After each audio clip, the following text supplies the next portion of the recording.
Hi, I'm Chris Roberts. Ever since I saw Star Wars as a wide-eyed 8-year-old, I dreamt of being a hotshot pilot saving the galaxy or a lovable rogue making my way across the cosmos.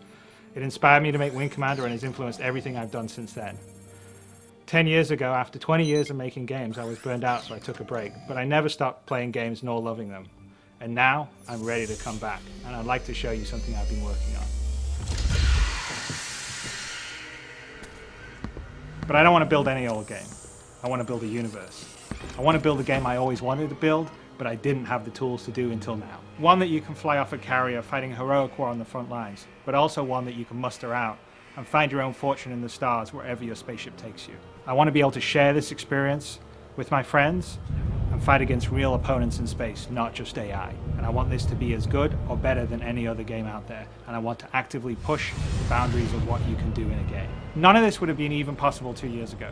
But with Moore's Law driving PC performance and cost and the gaming community embracing talented developers via crowdfunding, I believe it is possible today. I've never been accused of having a small vision.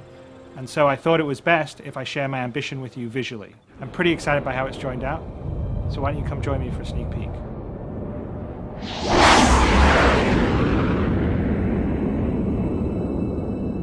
So I want to bring the space sim back. I want to bring the space sim back to the glory that it used to be in the 90s when I was making the Wing Commanders and when I was doing games like Privateer and Freelancer.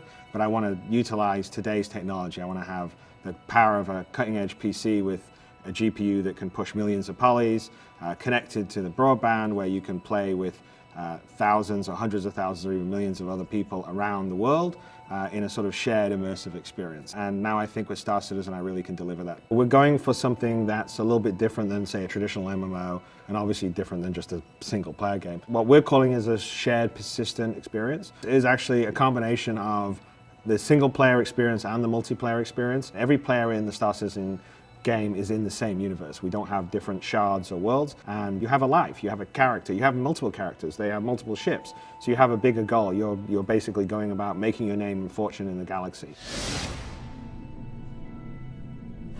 So Squadron 42 is the single player experience in the Star Citizen game and world, and Star Citizen itself is the multiplayer persistent universe experience where you'll adventure around in a galaxy with hundreds, thousands, potentially millions of other players. They both kind of coexist in the same world. So Squadron 42 is a narrative single-player story that will lead you into the open sandbox game that Star Citizen is. So the single-player campaign in Squadron 42 unfolds very similar to the way Wing Commander did. So Wing Commander was set up in such a way that depending on how you performed the missions or how you interacted with your wingmen and pilots, it would determine sort of how the story evolved. So your actions sort of affected the narrative of the story. We're doing that in Squadron 42 to a level of fidelity and detail more than we ever did in Wing Commander. So definitely your actions will affect and evolve how the story goes, as well as how your relationships with your co-pilots are and other people aboard the carrier that you're based on. One of the things I'm most excited by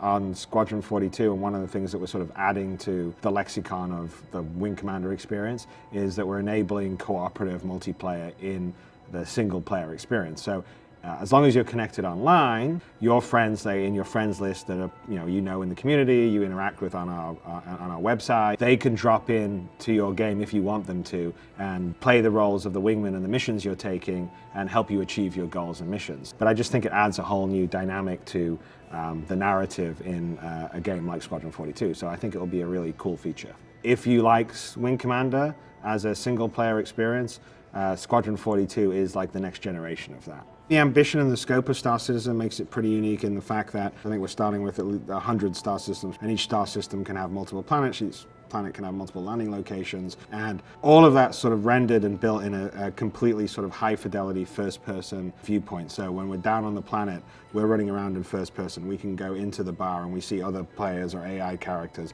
and we can talk and converse with them and get missions. We can walk out of there, go to the ship dealer and buy a new ship. You can walk to the landing pad where your ship's sitting and get into it all in first person, sit down in the cockpit, take off, go out into space. So there's a level of sort of detail and fidelity that I don't think is currently out there in other space games, certainly right now. One of the great things about Star Citizen is there are a lot of different roles you can play in it. You can be a mercenary, you can be a bounty hunter, you can be a merchant trader, you can be a pirate. And we've designed and built a lot of different ships to sort of fill those roles in terms of, this ship's good for dogfighting, this ship's good for hauling cargo. Also, we have a lot of equipment that you can buy, or you can find, or you can acquire, or you can upgrade in the game that will allow you to customize your ship for the roles you want to play. I think that's one of the most exciting parts of the game, is just that sort of free form and the amount of different things that you can do, and that's kind of what Star Citizen's about. And so I really felt I wanted to come back and make a game that pushed PC hardware in the way that Wing Commander used to do in the old days.